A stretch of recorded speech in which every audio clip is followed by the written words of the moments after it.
Hi, everybody, and welcome to another episode of Freeing Your Mind podcast. I'm your host, Daniel Dukeman, and today I have with us Mr. Steve Kuclo. How you doing, Steve? Man, I'm doing great. Thank you for having me, man. You know, just got to meet you a few weeks ago in Salt Lake City with Sean and Yeah, find out that you're a firefighter. So man, we hit it off. yeah, definitely. It's always an interesting thing wherever I go when I meet another firefighter or paramedic or even a lot of law enforcement people just haven't been working around them so long that there's just that instant connection, and it makes it really easy to just feel like well, the brotherhood that you have just at the fire station and that sort of stuff, just like instantly you're like feel like you know somebody. Absolutely. Because you kind of know you relate right away to the life and the work and Yeah, the struggles that you go through on the daily. yeah, absolutely.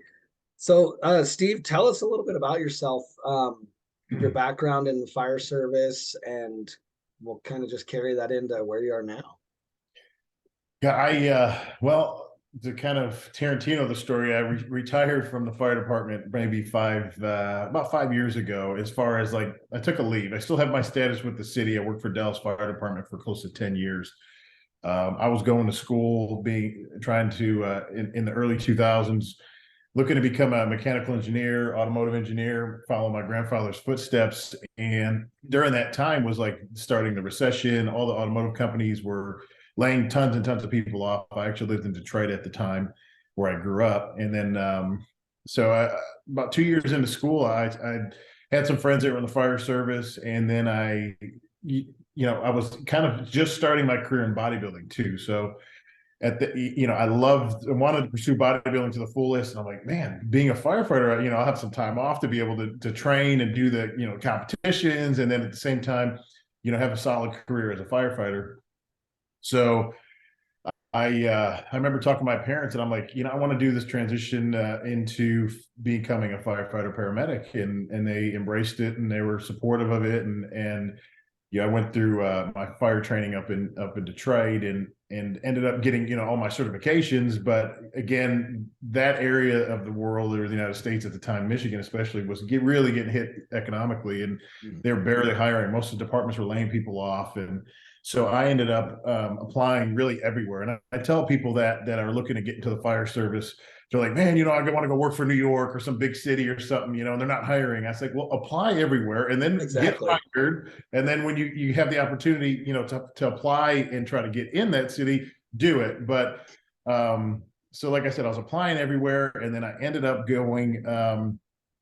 getting, I ended up getting accepted to after testing with the Dallas Fire Department. And I had some friends in Texas, and it just really all worked out. And I ended up testing out really high. I was like in the top 10 Nice. of my group. I think something like 5 or 6 thousand people tested.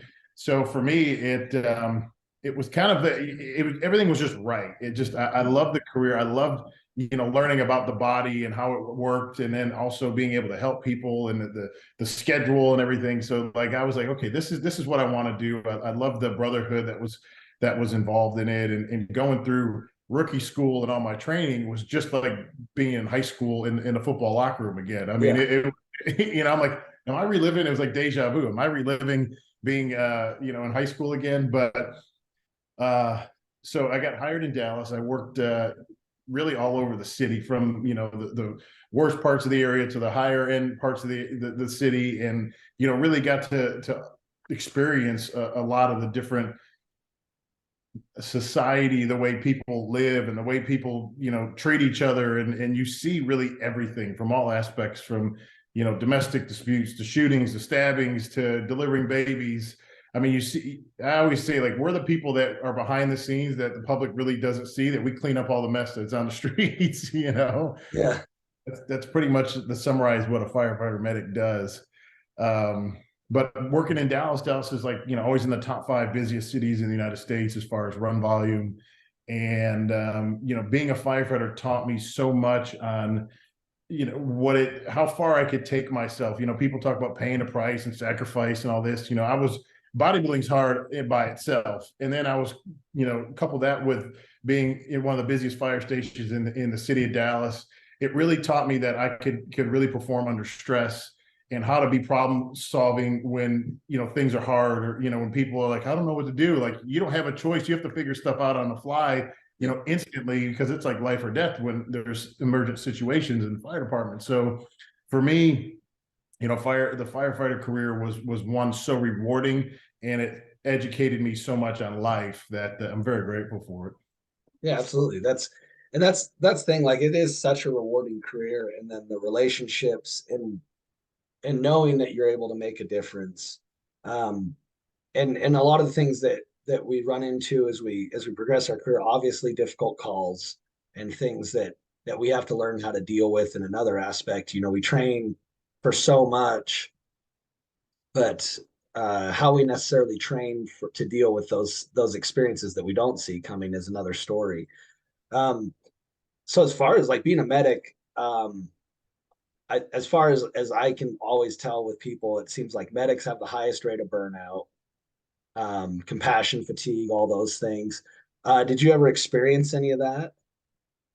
I did, because Dallas has a lot of, at the time when I was a rookie, there was a lot of older seasoned medics, and it was I guess you can call it an old department. I mean, a lot of guys had 20, 30, 40 years on.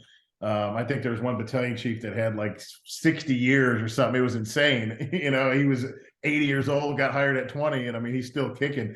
Um, but being around a lot of the older medics, you pick up some habits, and the way, they are kind of, you see the burnout in actuality. You see like the medics that are over every little thing that people call about, Yep. the abuse of the system, and they're like, somebody could be dying right in front of them, and they're like, well, whatever, dude, like, we're gonna do what we have to do, like, you're not like, oh my god, like that shock factor. So for me, it was, when you see so much of the I like to call it, like, the worst parts of society, and the way people like live and stuff, and you see that, like, you do become a little bit immune to it, and you become hardened to it. So it took me a long time to kind of regain my compassion with things and be a little bit softer to situations, dealing from family to friendships, or somewhere where somebody just fell and got hurt, and everybody's like, oh my god. I'm like, he'll be fine, don't worry. Yeah,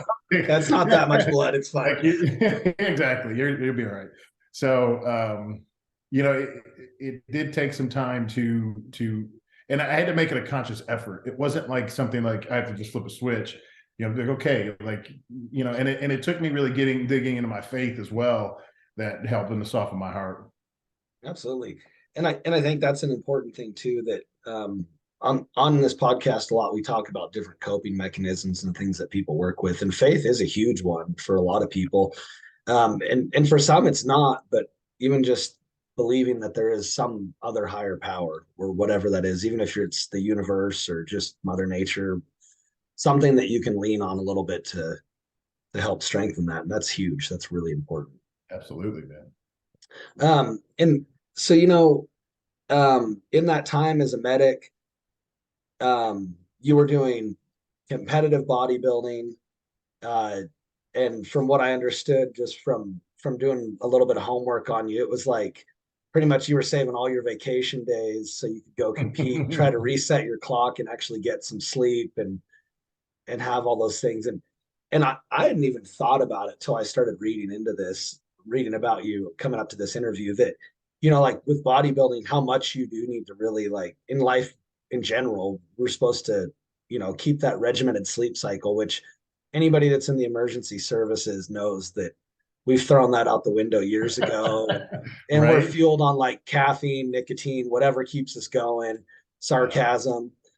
And, you know, so you had to actually take some time just to try to get your sleep schedule right before you could go compete. Um, what's that like trying to stay on track? I mean, as a firefighter, like we would work out every day, Yeah. but you know, the stations that I worked, it was never so much focused on like bodybuilding. It was just being in good shape, lots of cardio for the places that I worked. It seemed like we did a lot of running, lots of things that just kept us so we didn't suck through a tank of air as fast. Right. Right. But so what was that like for you to try to balance those two worlds? that was the main challenge, really, that would end up kind of having me go all in on bodybuilding. Was it became more of a challenge to balance my schedule, my days off, and um, at the kind of the height of my career, when I turned pro and was competing a lot, I'd be working the 24, 48-hour shift. If you take one day off, you get 5 days off. So that was great. Mm. And I worked with some amazing officers, and still I keep in touch with them, till today. Where I was in Michigan, and one of my officers moved there, and got to see him, and I saw my old captain, who was like a dad to me, pretty much. But they were really embracive of what I did, and they were able to help me, and we were able to get subs so I can pay a guy to work my shift. Mm. So that was the benefit to kind of working in the fire department and working with guys that encouraged what I did and supported what I did, and that made it possible to be able to manage the schedule. Because when you think about, oh, you only work 24 hours and then you take 48 off, but it really broke down to a 56-hour work week, which is a lot of hours you're committing to being Mm. somewhere. And we were so busy that we never really had time to it was like clockwork. If you went in the gym, got undressed, got gym clothes on, you get a call. It was all the time. So Yep. if anything, I segmented my days with my training as like the days I'm at the station were my off days of lifting. I would Mm. do a little cardio just to kind of just stay active. If I was on prep, I would make sure that I keep my cardio regimen. But my days at the station were dedicated to just working in the fire department. That's kind of my disconnect from bodybuilding. And then when I went to, got off the next morning at 7 a.m., like boom, I was hitting the gym, and we were, hitting it. So it is very difficult keeping that regimented sleep and the consistency and schedule, which our bodies truly prefer. Yep. And now that I've been, not active in the fire service for over 5 years, it probably took me a good 2 years to really try to get back to a normal schedule.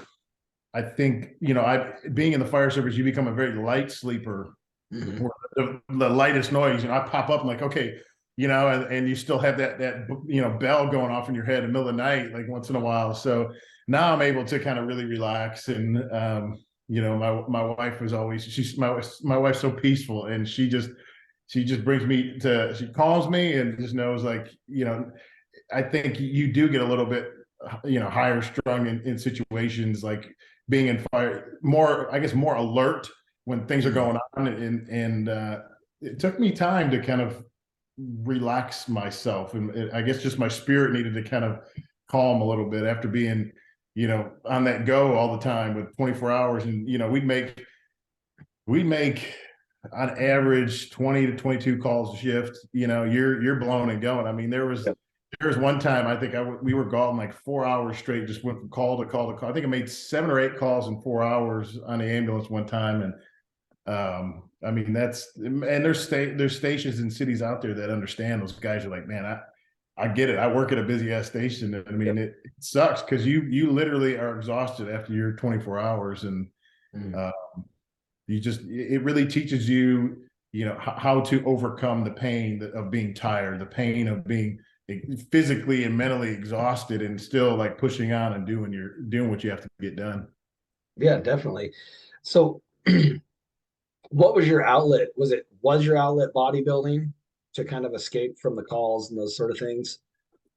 Yeah, bodybuilding was really, I was able to really separate the two. Like Mm. when I was off work from the fire station, I was all in on bodybuilding. And then when I was at the fire station, I was like, all right, I'm committed to what I have to do, our training for the day, our all the chores we have to do, and then calls, etc. Like, so I kept a good balance between the two as I separated them. So I was able to kind of disconnect my mind, because bodybuilding can be very consuming mentally. You see a lot of people like that. They eat, sleep, and breathe it. Now you have to do that in a fashion, but it's good to have some disconnect and some time to, we call it normality, some normal Mm. time of not like, okay, what am I eating next? What am I doing? Training next? That could just start driving you crazy. And I've Mm. seen, and you can get burnout in that as well. So the two, it was able for me to balance it out, and to have that disconnect and put focus somewhere else when I was, the time away from the gym. Nice. And I think that's important. And a lot of people, like, for me, that was one of the things that I quickly started lacking was something that separated me because Right. I lived in some smaller communities. So I'd go to work for my shift, and then I'd come home and I'd volunteer in those communities because they were small volunteer departments. So I was on this cycle for I don't know, about 10 years that it was just day in and day out. And it never changed. And sometimes, there's small enough communities that you would get a little break, but the Yeah. ones that were just busy enough, little mountain communities, lots of car accidents and stuff, it would just be this endless cycle of call, call, call, call, or you'd start like, Yeah. oh, it's my day off, I'm going to go do this. And you get about an hour into it, and pretty soon you're back into fire mode. Yeah. I do think longevity wise, it's really important to have something that's kind of your off switch that you can disconnect from it completely and focus on that's a passion. Because if you don't, you it's hard to find something when you're already in like a bad place. Yeah, and then the easy thing to turn to, which a lot of people do, are substances, which end up Mm, being alcohol, drugs, prescription drugs, getting addictions to things that don't serve you any good. mm, They don't bring a value to your life other than it's an escape from reality, from you having to face what you're going through.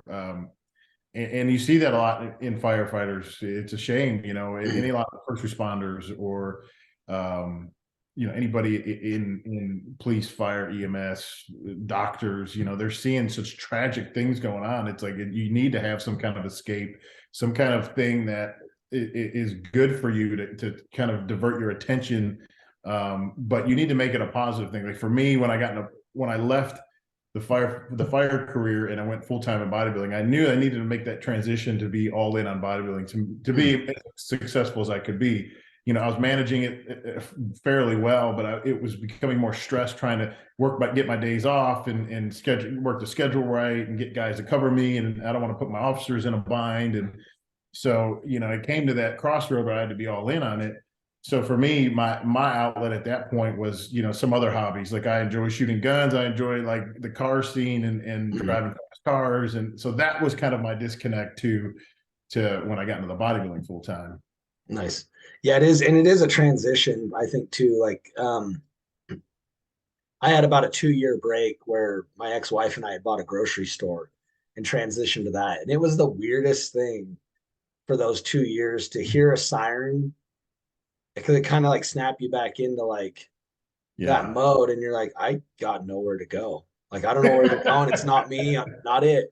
And it was such a weird thing. And then now to be back into it where I have been for the last 7 years or so, um, I forgot how much I started to actually enjoy sleeping through the night and at least getting more used to doing it. But yeah, it is a big change, and I think it's something that probably most people never think about when they get into the fire service. Just getting used to. I mean, I knew that I'd be busy with calls and experience things that most people don't see, but I really had no idea at at 18 when I got into it that it would be like getting up in the middle of the night constantly. Like but you don't really know until you start doing it. Yeah. Yeah. When you're young, you're like, man, this is great. But as you go year after year after year, and you're like, this is terrible. Like, it's not, and that's the thing with people like, oh, you're sleeping at the fire station. Like when I'm home, I like to sleep naked. Like Yeah. I want to be like totally disconnected from the world and relaxed. Yep. You're at the fire station, you're still dressed. Like Yep. I got to a point where I was like, screw it. Like I'm not even I'm just sleeping in my pants and my shirt, like, and just taking my shoes off. And I hate Yep. sleeping in socks, but you just get used to it, and Mhm. then you become a very, like, I train myself to try to fall asleep quick.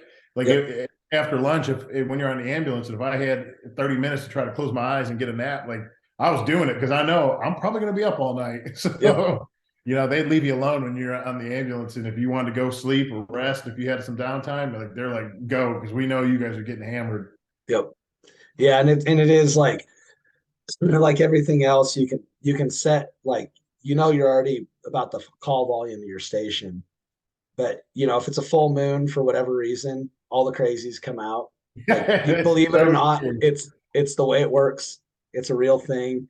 And then just like it also seemed like any holiday weekend that was just like an excuse for the drunks to get drunker, and people to party too hard. So you could As kind crazy of as it plan some of sounds, it. it's so true. Like the full moon thing is a real thing. Like the crazies come out. You know, the holidays, or like you said, if it was the weather was good, like you knew what to expect. If it was a nice day, like you know, like oh man, people are gonna be out. Like they may not want to go to the hospital during the day, but at night when they start Yep. acting full, like it's on. Or you Yep. knew, you know, if it was going to be crappy weather, you know, we're going to be dealing with accidents all day long. So, Yep. yeah, Yeah. There was a station that I worked at that it was like every Wednesday we knew we were going to one house, like yeah, clockwork. You know, you the get regulars, the the regulars, regulars, and you just knew, and you knew it was going to be just this interesting time because it always is. And you know, so you yeah, kind of do get adjusted to some of that, but that's where like to me a lot of that compassion fatigue and kind of burnout starts. You got to be careful with it because you just really got to fine tune your mind, knowing that you're going into those days or those shifts, and knowing that you're not going to get a break to just pause and breathe and just let something else take over other than the work that you're in. it's true. And that's where that, like, being able to take a nap, if you can take a nap, is huge, especially, you know, if you get thrown on extra shifts or anything like that. Yeah, just just working on autopilot if you're not careful.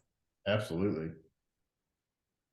So one of the things that I wanted to talk about is just I didn't realize like how much you've done, like bodybuilding wise and all that, till I really started looking into it. Like I knew you had your bodybuilding competition that you Mhm. do every year, the Kuclo Classic, and then but I didn't realize, like, so at like 14 you were playing hockey, and Yeah, you ended up with your name on a trophy that's in the Hockey Hall of Fame. yeah, yeah. I was heavily involved in sport, so I love the competition side of things. So yeah, I competed at a high level in hockey for until I was about 17. Um, but when, like you said, I think it was about 14. There's a tournament, international tournament. It's pretty much boils down to U.S. and Canada, and the winner of the tournament gets their name engraved on a silver stick, and it gets placed in the Hockey Hall of Fame. And our team ended up winning that year. And so they take this, it's called the Silver Stick Tournament, and we end up winning that. And that's like one of those kind of badge of honors when it comes to playing, you know, hockey. I won a national title, state several times. Like, actually, my defense partner who I played with, Steve Oleski, he actually went to NHL, won a cup with Pittsburgh, and I knew if I pursued that route, I probably could have played in NHL as well. I felt like I was good enough.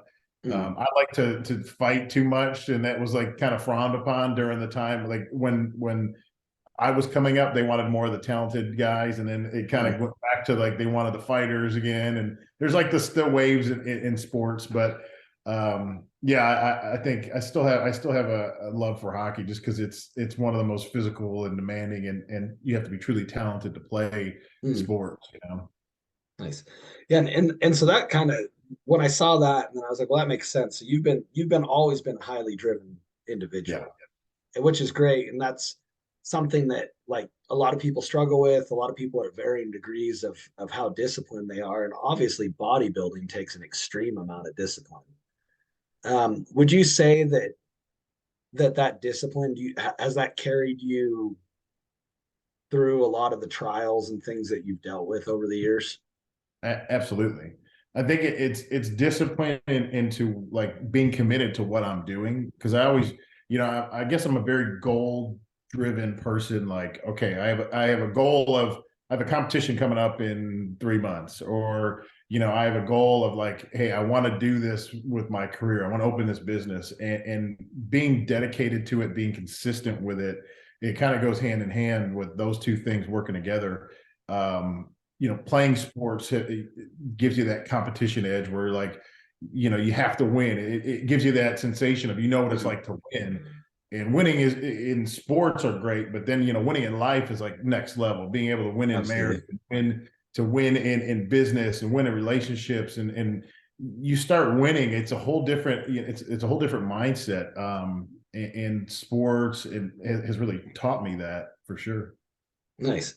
Um, So with all that coupled in, was it um when you interviewed for Dallas, was that like the first place that you pretty much got in with an interview, or had you hopped around to a few interviews before that? I had a few interviews before that. And they only were hiring like one or two guys, and it was very limited. And you know, I think I probably applied to like 5 or 6 different cities right at that time. So I had a few, and then like Dallas was the first city that got back to me, and I was like, man, I'd love to work for Dallas. This is Yeah. great. They're going to pay to put me through their training. I've already went through training, so it's going to be a lot easier for me. Mm. But went through fire school for them. You learn how they like to do things, and then went through medic school for a second time just because I had to go through my state certificate did not transfer to Mm. Texas. Well, I already took the courses. I mean, I could really don't have to study. I already know the stuff. So it was for me. I got paid to hang out with the guy, like have a good time, Nice. and then got in the field and just I think some of the best memories of work aspect of life is definitely from the fire side. Yeah, it's hard to beat. It really is. And just the connection with the folks, like they say it's family, and it really is. I Yeah. don't know how you would distinguish it any other way. It's just we're not of the same blood, but There's a definite trust definitely. factor. I mean, because you're trusting these guys with your life in a lot of situations. I mean, at the end of the day, you want to go home to your family, but um, when somebody depends on you with like life or death type stuff, there's a different trust level and factor that has to come into play. I mean, and even like you're living with these people a third of your life. So I mean, Mhm. you could leave what's that old saying? It's like you could depend on a firefighter, trust a firefighter with your wallet, your life, but never your wife, kind of thing. Yeah.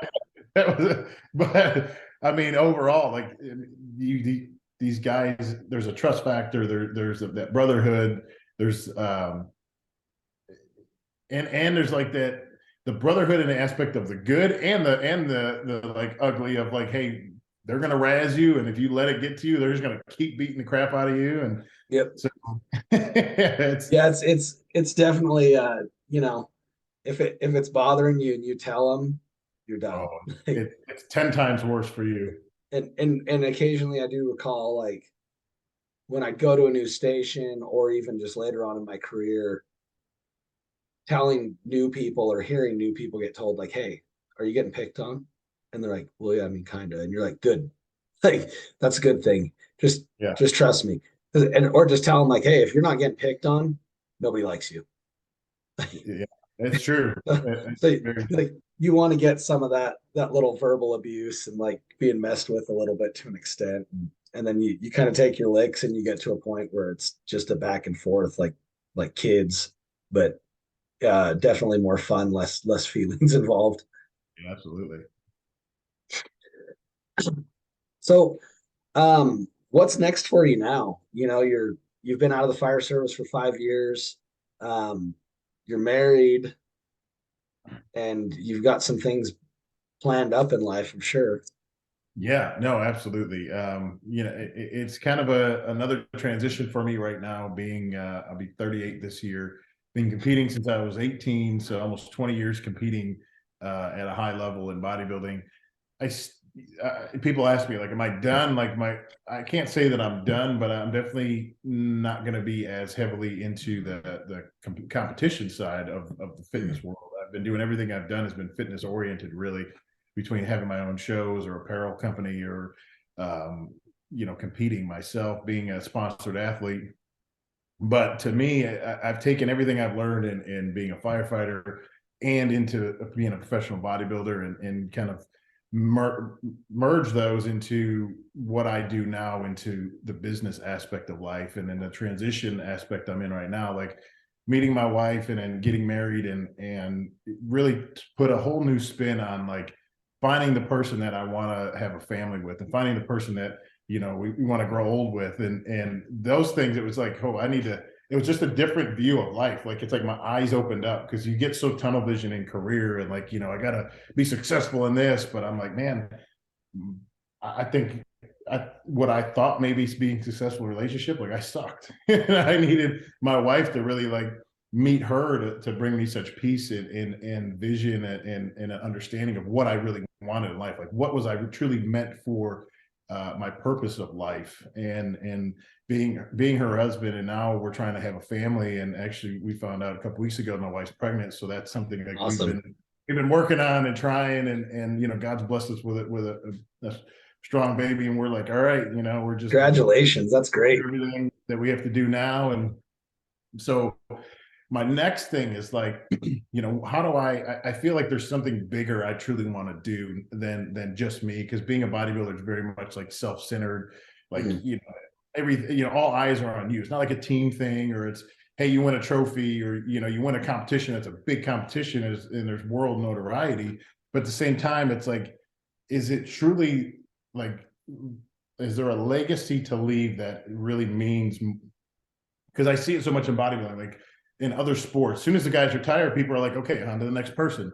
And mm, you're like, you know, they quickly forget about all these people. I mean, there's a few cases like Michael Jordan, his legacy lived forever just because of, mm. you know, they got Who the he apparel was. and everything else going on. But at the same time, it's like, you know, I want to create something bigger than me. And, you know, I see there's such a need for people that need help with leadership, and ultimately like being able to lead yourself. And if you could lead yourself, you could lead one other person, whether it be your wife, you know, and then you lead your wife, you can lead your family, and you lead your family, you could lead a group, and you lead a group, you could lead a business, and then you could eventually lead that to a legacy. And that's really where I'm focusing on right now.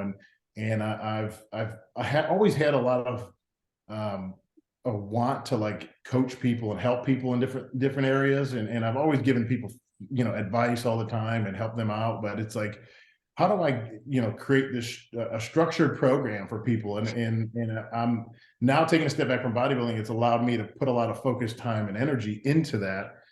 And I've used, what I've learned in promoting and putting on events, and that's why I'm holding my first mastermind coming up, that I'm having a lot of high level speakers come out. Sean Whalen speaking at it, Mm, and I have a lot of other celebrity friends, all these people that I'm friends with. I've kind of asked. I had this idea. My wife and I talked at the beginning of the year, and I'm like, this is something I want to do, and I think it's time. Like, it's time we do it. You could talk about things for so long, and how many times do you sit and have this idea, or your wheels are spinning, but literally they're just spinning, you're not moving forward. So I'm like, I'm going to take action on this and move forward.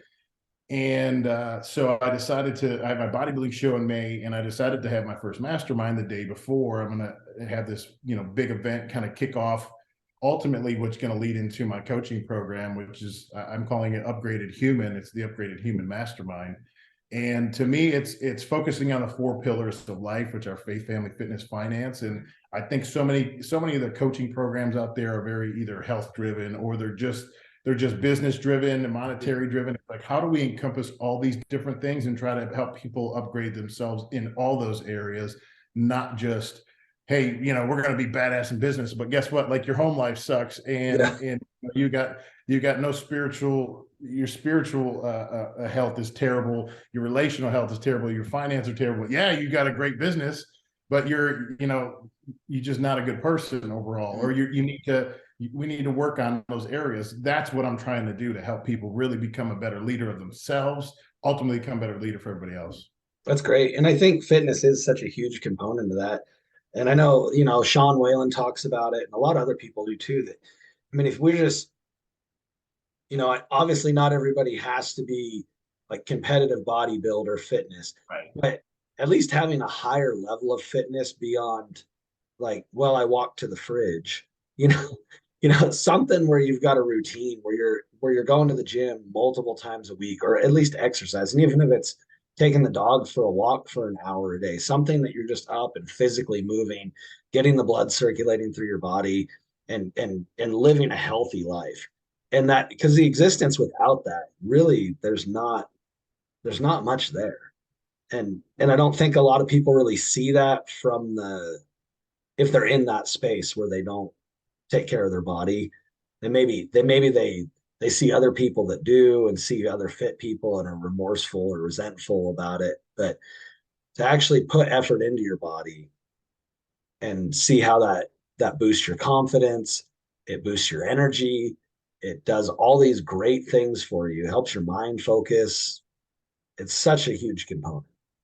Yeah, absolutely. I think, like you said, it helps energy. It helps you be a better person. Ultimately, it really does. Like, yeah, you can become an asshole if you get a six pack and you get this cocky attitude. I always say, like, people are like, use the steroid analogy. People are always like, oh, you take steroids, you changes you. I'm like, no, it's like steroids just make, if you're an asshole, you're just gonna be a stronger asshole. Like that's just the way it is, you know. But to me, it's like there's a lot of carryover in the business world when when you have your fitness right. Because to me, you're going to be able to focus, you're going to have more energy, you're going to be able to perform better in the workplace. You're going to be able to have better relationships. Like your wife's going to love you more, and sex is going to be better. You're going to have more energy for that as well. Like Yeah. there's that aspect of things. And then there's like a trust factor. Think about it. If you walk in a room, there's two people, somebody that's fit and somebody that's fat, and they have the same offer. You're probably going to go for the fit person because just that's just kind of a fact of life, and because it shows that person's committed, that person's dedicated, that person really focuses on some very important things in their life, and if health and fitness is one of them, that's going to allow them, you're gonna just trust them more. Yeah, and it's the one thing that we all have control over. I mean, anybody has the potential for a pre-existing health condition, but it doesn't mean that you can't do something good for your body. And you know, there's days where I don't want to go to the gym, and it's actually the days that I have the best workouts usually. Like I Yeah, get in there and I'll drag my feet, like I don't want to do this. I'm tired. I've been up all night, whatever it is. And then you go and about 20 minutes in, you're just like the sweat's moving and your blood's flowing and everything just starts to go. And then you get done and you feel great. And then I'm glad that I went absolutely. I always versus, tell people like half the battle is just getting to the gym. yep. If you go to a good gym that has a good energy there, and I would say like a good culture, it's going to motivate you to push yourself. And you're around a lot of people that are fit. You're like, okay, I got to step my game up. Let's go. Like being fit doesn't mean you have to be a world renowned bodybuilder. Like that's not it. Being fit is, you got to find stuff that you enjoy, that allows you, because fitness does allow people to have that disconnect from certain things in their life. Like that's something you could lean on to instead of alcohol or porn or some kind of addiction. Like, you know what, use that time that's truly gonna be better for you. If you go to, it's gonna better your life. If you go to the gym, work on yourself, eat right, those things are just gonna exponentially, like it's a compound interest in your life. Absolutely. Absolutely. And I think the other pillars that you have in there are all important too. A lot of times people talk about balance in their life, and I don't really believe that there is such a thing as balance. Like Right. we all, I think we strive for it maybe, but it's kind of just like juggling.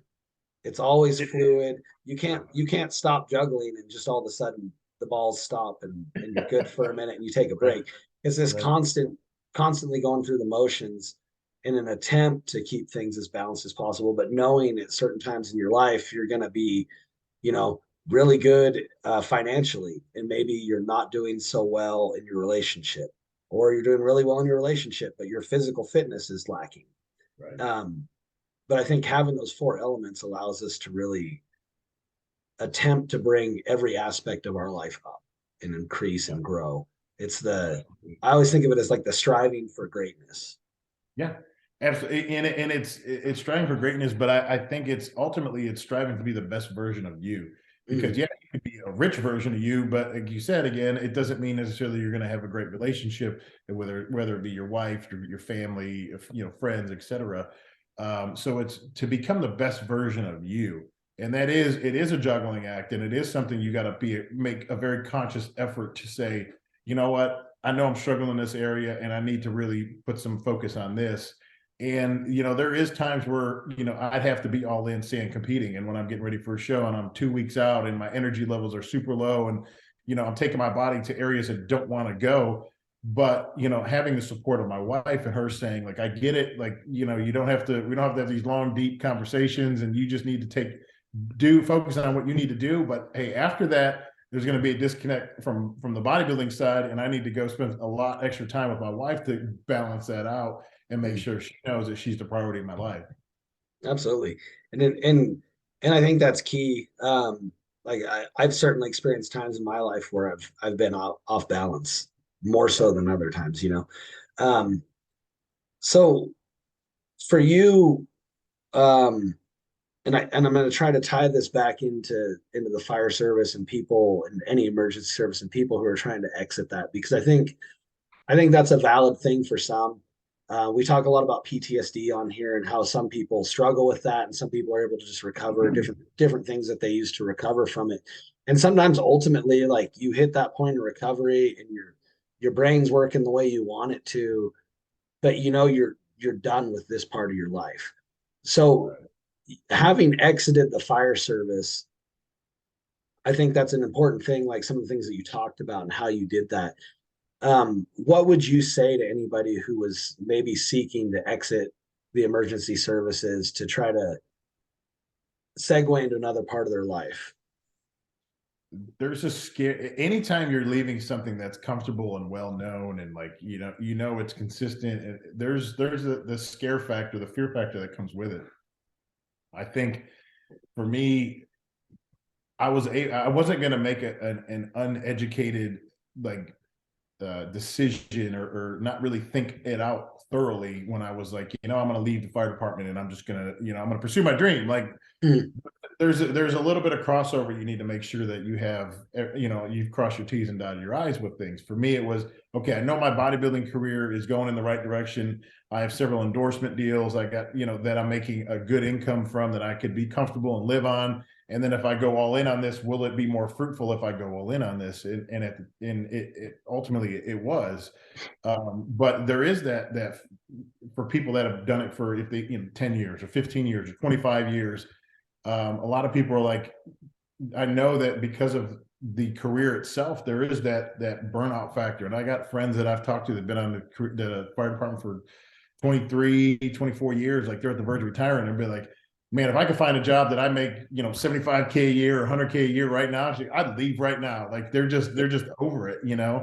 But there's that fear of like, oh, what if I don't? And what if that's because there's just stability with being in the fire service. mm, Uh, but I think if you truly have a purpose, a plan of action that you want to take to go to that next, open the business, do the thing you've always wanted to do, like truly there's no better time than now. And I think Sean always talks about being present in like the right now, not thinking of, well, maybe I'll do it in 5 years. Like, well, you're going to be here in 5 years, yeah. whether if it's a relationship, like, I don't know if I should ask her out, or maybe I'm not right. Like, just quit the excuses and like, let's make some shit happen in life. And, Mm, and I think when you're able to do that, and be able to like, that's what I want to help people too, is be able to take a risk on yourself, invest in yourself, but being able to take the risk on yourself, because life is a risk reward in a lot of the areas. Like mm, we in the fire service, you risk your life all the time. As soon as you leave the station, you're risking your life, on a yep. call. And so again, you don't know what you're getting into, but you show up and you do what you can based on what and how to survive the situation, do the best you can in that situation, make the right decisions in those situations. But there is a lot of trauma that comes with it. The PTSD thing is a real thing. um, I think I think everybody has it, and it doesn't have Mm, to be because you went through the craziest. You lost 3 friends in a fire, or you had some crazy experience on the fire department, or mm, overseas in Iraq or something like that. And when you're in the military, I think PTSD stuff could happen in relationships. You go through a trauma of a bad divorce. You go through losing a friend that you've had since childhood, because who knows what happens. Like there's trauma that happens all the time in our life. And I think we have to address it. We have to talk about it. I think as men, we're so kind of alpha that we forget that, what, men can have feelings too. And it's okay to feel things. It's not okay to stay in feelings, but you need to express those things. And I think the fire department, the bad part it teaches you is like to put on this macho, like, what, I just saw like the craziest stuff, or I saw an infant die, or I saw somebody get hit by a car, and their mangled body and all this stuff. And you know what, it's boom, you got to pick up and go to the next call. So you don't have time to process a lot of it, and then mm, it builds up. But if you do have time to process things in your life, if you're not like say on the fire department, but you're going through life and have some difficult times, it's good to sit down and talk with it. Get with somebody. It's whether it's a colleague, whether it's your wife, what you mean, if you don't want to bother them, then find somebody you need to talk to. Find a therapist, find a coach that you need to help, sort out some things in life. It's biblical that iron sharpens iron, one man will sharpen another. We need community, we need brotherhood in life. That's how you get through like the really difficult times. Going out on your own and being on an island, that's the worst thing you can do, because Yep. you will find a way to self-destruct and blow that shit up. Absolutely. Absolutely. And I think you brought it up too, just even like from the standpoint of brotherhood. Like I think our society is so lacking in brotherhood just because of the direction we've gone with, now all of a sudden masculinity is toxic and all this bullshit and these things that, we're preaching to people and that we should all just be passive. But I don't, I mean, Brittany's attracted to me because I'm not a pushover, because I'm not just like emasculine and don't care to be tough, that I don't have that feminine side, and that's okay, you know. And and I don't think that most women really want a weak man. And Right. I think just naturally with the nature of how humans are created, you need both. Like obviously men have some feminine things involved in them because we have to have a soft side to some point. Otherwise, we wouldn't have any compassion. It's But true. and women have some masculine side to them too, because you know you want to see a woman go crazy that's a mom, mess with her kid. Like Yeah. she'll go mama bear on your ass so quick. And so it's there and it's real. But from the same standpoint, men need to be men, and it's with society being the way it is now, I think it is so important that conversation about brotherhood is had, and ways to develop that brotherhood, and actually be able to talk to other guys and build that camaraderie that I think is lacking in society. Yeah, it's community. It's having, like we just said, the brotherhood. Every Saturday morning, I go to at 7 a.m. I go to, it's called Mighty Men at my church, and there's 300-400 guys that get together every Saturday morning at 7 a.m. That's that most people think like 7 a.m. The last place you want to be on a Saturday morning is going to church, Mm, but there's such an energy there, and such, when one of the things we talk about, it's like when a man and woman come together, they become one flesh. And mm, then when two men and when brothers get together, it becomes one spirit. And when you have that energy, it's so powerful that really it'll cure anything. Like mm. if you're depressed, if you're going through something difficult in life, like you need that. You truly need that. It's find your group, find your tribe, that that it just works for you, that your energy aligns with it, that your values align with it. Yeah, absolutely. And I think it's a big thing. And I think a lot of that even comes with just going to the gym. Like Absolutely. I've met some really great guys going to the gym, and some of them are, the same fitness level as me or lower fitness level than me. Some of them are just freaking ripped. And I'm like, cool, like I'm gonna pay attention to what he's doing and learn from him and Yeah. talk to him about it. And then just building that rapport So with him. so many of the connections that I've gotten in life have been in the gym. Like one of my best friends, a business partner, I met him in the gym 12 years ago, and he just came up to me. He was a little guy, and he's like, said something funny, and he's like, "Hey, you want to go to lunch?" We went to lunch, and here 10 years down the road, we have a business together. I mean, the gym is such a great place to meet people, to get your health right, to get your spirit right. There's a lot of value to go into the gym. Getting your health right is huge, and I encourage people to really to step up their game, put a focus on that, and you're going to see reward on it. It's an investment. It takes time, it takes effort, it takes sacrifice, but that's what creates success in life. Yeah, absolutely. And I know for me, just once I made that shift, because I'd always kind of made excuses not to get a gym membership, but have worked out, pretty regularly and done things. But once I was like, okay, I'm just gonna go and I'm gonna to actually do this, it puts so much into perspective and helps me to focus so much more on the things that I actually need to focus on and to gain moments of clarity. Because when I'm at the gym, I'm not thinking about the BS and stress of the job or anything that's bothering in my life or drama or any of that. I'm in there just moving heavy stuff and trying to focus on that and being a person that in my workout experience being primarily cardio, throwing weights around and actually like having good form, that's a new thing for me. Yeah. And to actually like step back and be like, yeah, I can lift this, whatever weight that I'm going to lift. Yeah. But maybe if I actually just step back and just do less weight and improve my form and my technique. And that's a hard thing. And like Brittany laughs at me all the time because she's been lifting weights for years doing she did just she's always been kind of a gym girl and doing free weights and stuff. And so she'll just always like, what are you doing? Don't keep your back straight, And I'm like, just let me do it. So Well, the it's ego, been a there's that ego that's in there too that oh yeah. sometimes you live with, but sometimes could hurt you a little bit. So yeah, it's I always say you got to check the ego at the door a lot of Yep. the times. But the I always say the downside to a lot of the social media stuff you see nowadays is there's all the everybody posts their best lift. They're like, oh, I'm Yep. squatting 700 pounds or I'm benching 500 pounds, and I'm like, you're not doing that all the time.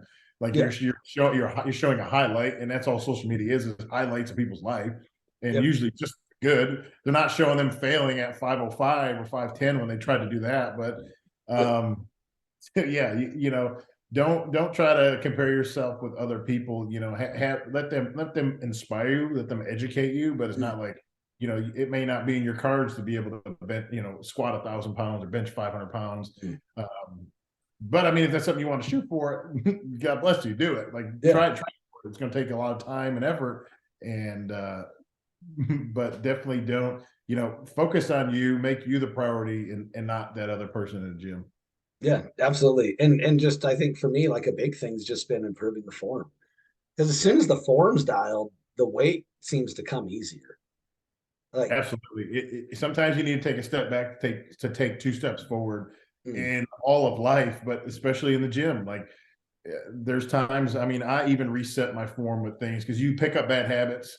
You start swinging things, you add more weight, and then your form goes to shit, and you're really not even lifting training the body part you want to train. Like you're going in there like, oh, I'm going to train back, and you start swinging the weight, and you try to end up training your shoulders, your biceps, and your back's barely getting any work, and you're like, well, like maybe lighten the weight a little bit, start working on the form again, and then reset.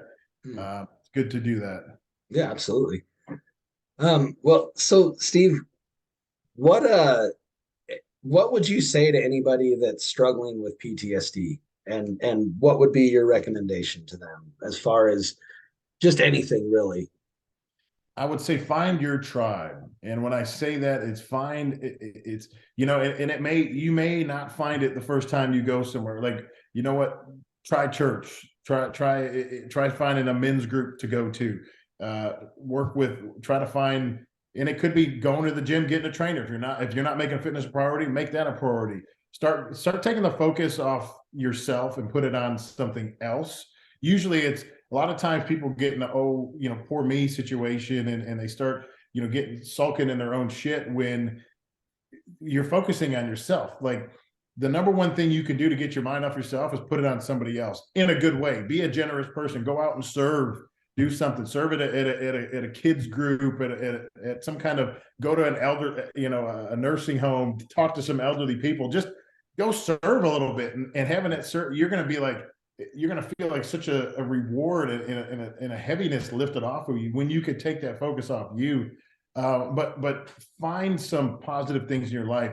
I think something you can do is turn off the news. A lot of people Yeah. watch the freaking news 24 hours a day, and there's nothing good on there, and Nope. it's all shit, and it's all like negative. And I always tell people, like, I mean, my mom especially, she's like addicted to the news. That's what just people in their 60s and 70s, what they love watching the news. But for me, I'm like, you can't turn the news off for 2 days. I bet. Like you're just gonna have to see what's going on. Like other than maybe seeing if a storm's coming, I'll check the weather. But Mm. I'm never like, I got over that. Like I was one of those people that always watch the news, and I was like, man, my spirit, there's a heaviness on my spirit. I feel like the freaking end of the world's going to happen all the time.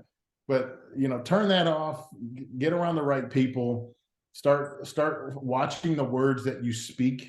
They're so powerful. People don't understand the power of words when you the power of life and death are of the tongue. Like, you have to watch what you speak positive words over yourself, over situations, over your family. I tell my wife all the time, like, I'm going to speak nothing but life and love over us and our home all the time. I'm Mhm. never, yeah, there's things we talk about that are difficult, but I'm not going to come in and be like, I'm a fat piece of crap today, or I'm not.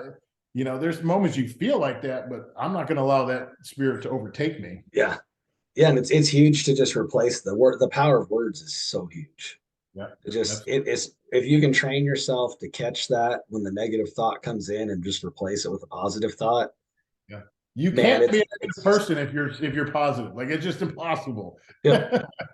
Yep. Even to the point where like my coworkers get annoyed because Yeah, I'll just like, hey, I mean, it could be worse. Like we're you're good. right. This isn't that bad. And they're like, Right. man, you're detached from reality. And I'm like, but am I though? Like, No, yeah. You're like in tune. the, You're in tune with reality. yeah, it's just one of those things. And that positive outlook makes a world of difference. Yes, absolutely. So you have the event coming up May 27th is the Kuclo Classic. Yeah, And then it's the 26th, the day before you're doing right. the mastermind event. And that's Yeah, is that in Plano? in Plano. Yeah, it's just outside Dallas. So if you're coming in from out of town, you're flying to DFW.